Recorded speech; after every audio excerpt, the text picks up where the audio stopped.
Apple's design chief Jony Ive, who is responsible for overseeing the creation and design language of almost all of Apple's products, even down to its stores and campuses, recently sat down for an interview with Benjamin Clymer, the founder of watch-focused site Hodinkee. I've shared details on the creation process behind the Apple Watch, some of Apple's inspiration for the device, and the experts the company consulted with, along with background on the first watches he purchased, Apple's focus on health, what he finds inspiring, and more. Ive's first watch of note was an Omega Speedmaster, which he says he bought in 1992 on a trip to Kowloon. Ive says he was utterly seduced by its use in space exploration. Somehow it epitomizes the optimism, ambition, and courage of invention, he said.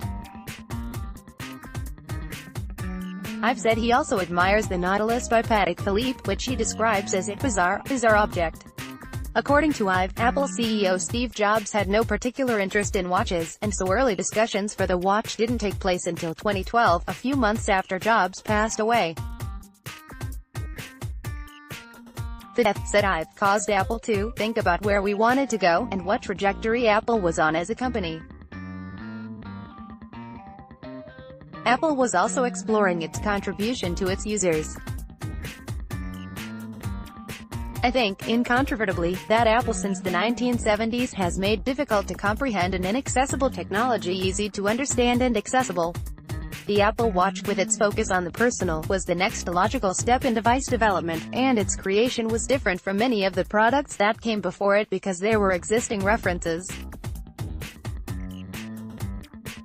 Normally there are no parallel products from which to learn, said Ive. Given the historical context of the watch, though, Apple did something highly unusual, and consulted a range of experts. Ive says Apple asked 7 experts for their assistance with the Apple Watch while it was still in development, and he provided details to Hodinkee. Apple consulted Will Andrews, a horologist with 40 years of expertise, Jonathan Betts, curator emeritus at the Royal Observatory, Dominique Flachon, a specialist in antiquarian horology, Gregory Gardinetti, Fondation de la Haute Horlogerie historian, Claudia Hammond, a writer and psychology lecturer, David Rooney, keeper of technologies and engineering at the London Science Museum, and Chris Lintott, an astrophysicist at the University of Oxford. Mark Newson, who Ive said is his best friend, was also involved in the Apple Watch's development as he had designed several watches in the past. Apple wasn't aiming to solve a particular problem with the Apple Watch, according to Ive. It was more so a matter of optimization, of opportunity. In the vein of opportunity, I've also alluded to future Apple Watch development and how much more impressive the idea of opportunity is to him because he knows the technology Apple has in development. You can look at Apple Watch in terms of trade docs, what it does, etc., or you can look at what would be possible if you knew that you had this much technology with you at all times. Many of us have our phones with us all the time, but they aren't connected to you. Imagine having something this powerful with you at all times, and what opportunities that might present to the user. That the opportunity is phenomenal.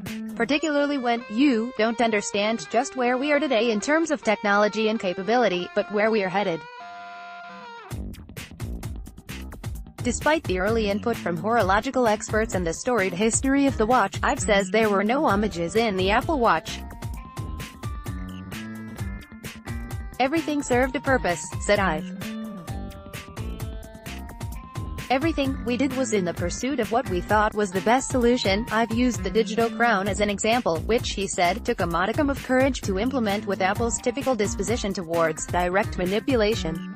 According to Ive, one of Apple's aims with the Apple Watch was to broaden how relevant we were, which is why the company explored new materials like the gold and ceramic that's been used for higher-end edition watches. Ive say that working in gold and ceramic was purposeful for expanding who Apple is, and from a materials science perspective as it will help with the development of future products.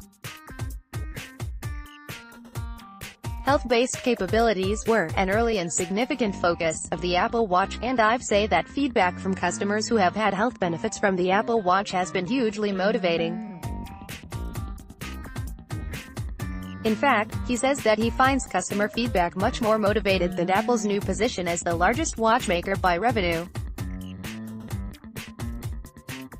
I am honestly far more motivated by hearing from one customer who believes that the watch has materially improved his or her life. It's a privilege to work on products that people develop an affection for and that become an important and positive part of their daily lives. The full Ive interview, which goes into much greater depth on many topics surrounding Apple Watch development, can be read over at Hodinkee.